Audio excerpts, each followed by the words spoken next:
Mu ni anti-anti dah 10 kali dah kata. Cik Dah, sorry. Cik Dah, tadi saya panggil Cik Dah lah. Tadi masa sebelah-sebelah panggil Cik Dah. You Mana ni ada panggil aunty. macam mana nak win her heart? Memang fail lah.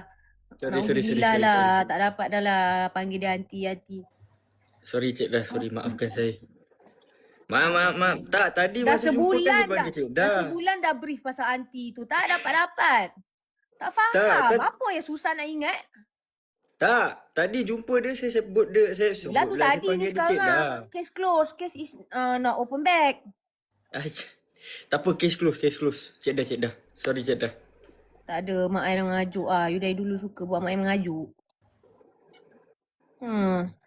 Macam mana? Memang bye-bye. Case close. Abu?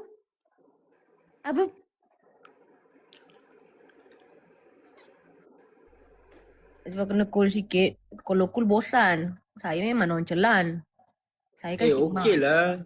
Diorang cakap pasal ni, yang apa? You punya host tadi. Kita orang gelak tau masalah dia. Faham. Ha. Thank you tau datang support. Really appreciate it. Jangan panggil mak I aunty dah tau. Yang kena bebelnya I. I yang dia bebel kat I. Sorry Cik Dah, maafkan saya. You buat benda tu je I kena bebel tau. Maaf Cik Dah. Sorry Cik Dah. Saya pernah kena bebel. Kena bebel. You kena pujuk dia. Macam mana you kena pujuk dia. Saya pernah kena bebel. Cik, okay. Tapi kira okey lah.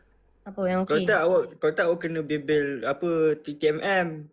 Tak boleh minum. Alhamdulillah. Ada kurang sikit lah bebel dia. Tak adanya. Tadi time I tengah pakai baju dia kata adik ni dah gemuk. Weh, orang tengah nak start dah ni. Saya dah tengah pakai baju dah nak start. Dia kata, tengok dah tak boleh zip. Banyak sangat air Milo. Mama dah kata dah jangan minum. Weh. Tolong weh. Minum Milo tu kurang apa, buanglah gula. Milo kosong je. Tak nak. I nak ada gula.